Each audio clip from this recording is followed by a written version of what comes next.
제3장 믿음의 선물. 주께서 아벨과 그의 제물은 받으셨으나 가인과 그의 제물은 받지 아니하셨더라.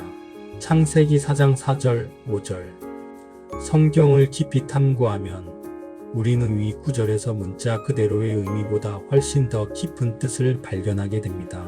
주님은 다름 아닌 여러분 자신의 의식입니다. 이스라엘 자손에게 이르기를 나는 스스로 있는 자가 나를 너희에게 보냈다고 하라. 출애굽기 3장 14절. 나는 스스로 있는 자는 주님에 대한 자기 정의입니다.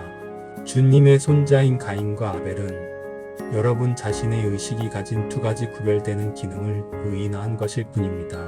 저자는 실제로 인간 영혼의 두 가지 상반된 상태를 보여주고자 했으며 이 상태들을 보여주기 위해 두 형제를 사용했습니다.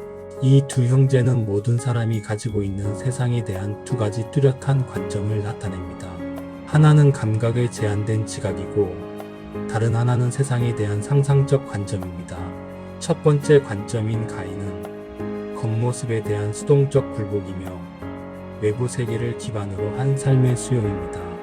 이는 필연적으로 충족되지 않은 갈망이나 환멸에 대한 만족으로 이어집니다. 두 번째 관점인 아벨은 성취된 욕망의 비전으로 사람을 감각의 증거 위로 끌어올려 더 이상 욕망으로 괴로워하지 않는 안도의 상태에 이르게 합니다.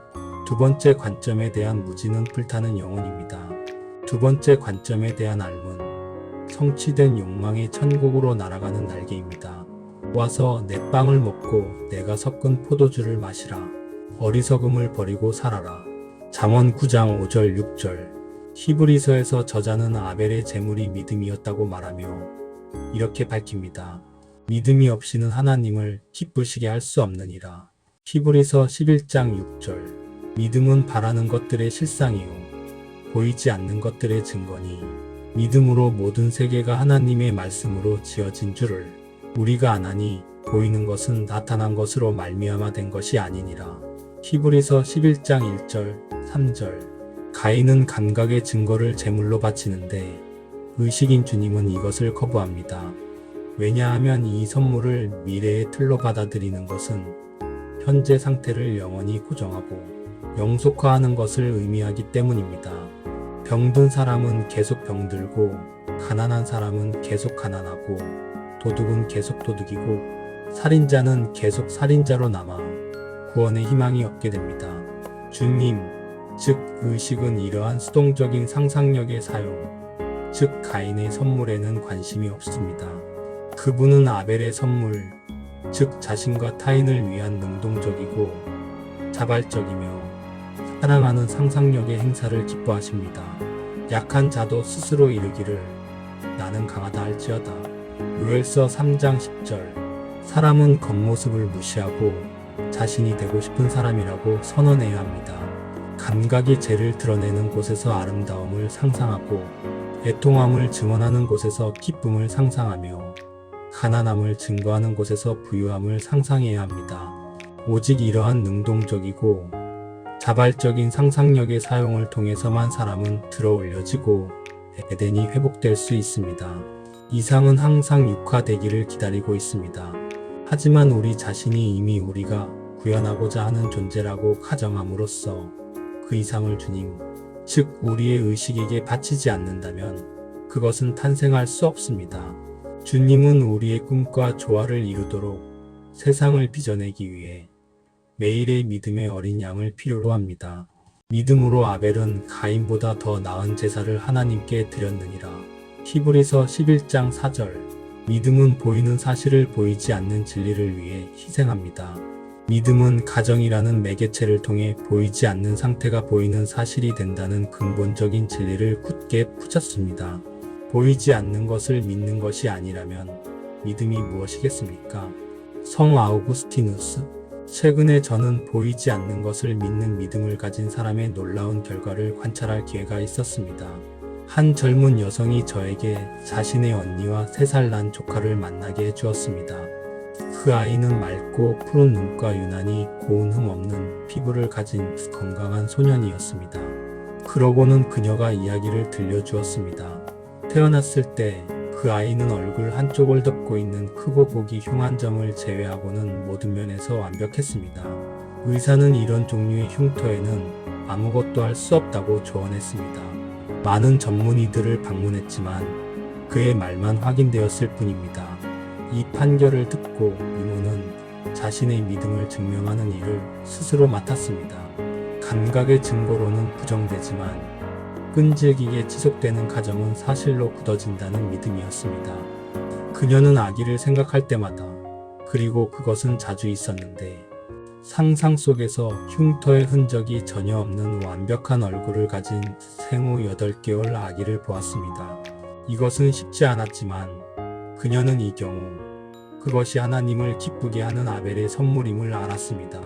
그녀는 믿음을 고수했습니다. 그녀는 보이지 않는 것을 믿었습니다. 결과는 그녀가 아이의 생후 8개월 생일에 언니를 방문했을 때 아이가 점이 있었던 흔적조차 전혀 없는 완벽하고 흠 없는 피부를 가진 것을 발견한 것이었습니다. 운이야, 우연이야. 가인이 외칩니다. 아닙니다. 아벨은 이것들이 믿음이 없는 자들이 믿음의 작품에 붙이는 이름임을 압니다. 우리가 믿음으로 행하고 보는 것으로 행하지 아니함이로라. 고린도후서 5장 7절. 이성과 삶의 사실들이 당신이 실현하고자 하는 생각에 반대하고 당신이 감각의 증거와 이성의 명령을 진리로 받아들일 때 당신은 주님, 즉 당신의 의식에게 가인의 선물을 가져온 것입니다. 그러한 재물이 그분을 기쁘게 하지 못한다는 것은 명백합니다. 지상에서의 삶은 이미지를 만드는 훈련장입니다. 만약 당신이 감각이 지시하는 틀만을 사용한다면 당신의 삶에는 변화가 없을 것입니다. 당신은 더욱 풍성한 삶을 살기 위해 여기에 있으므로 보이지 않는 상상의 틀을 사용하고 결과와 성취를 당신의 창조 능력에 대한 결정적인 시험으로 삼아야 합니다. 오직 소원이 성취된 느낌을 가정하고 그 안에 계속 머무를 때만 당신은 기쁘게 하는 선물을 바치는 것입니다. 아벨의 선물이 내 옷이 될 때 그때 나는 내 소원을 실현하리라. 선지자 말라기는 사람이 하나님을 강도질했다고 불평합니다. 그러나 너희는 말하기를 우리가 무엇으로 주께 강도질하였나이다. 11조와 헛물론이라. 말라기 3장 8절. 표현을 추구하는 생각에 반대하는 이성과 감각의 증거에 기반한 사실들은 보이지 않는 상태의 실제에 대한 당신의 믿음을 빼앗아 갑니다. 그러나 믿음은 바라는 것들의 실상이요 보이지 않는 것들의 증거이며 이를 통해 하나님이 없는 것을 있는 것 같이 부르시느니라. 로마서 4장 17절. 보이지 않는 것을 부르십시오. 소원이 성취된 느낌을 가정하십시오. 이것으로 내 집에 양식이 있게 하고 그것으로 나를 시험하여 보라. 만군의 여호와가 이르노라. 내가 하늘 문을 열고 너희에게 복을 쌓을 곳이 없도록 부어주지 아니하나 보라. 말라기 3장 10절. 이것은 캘리포니아 세크라멘토에 사는 한 부부의 이야기입니다.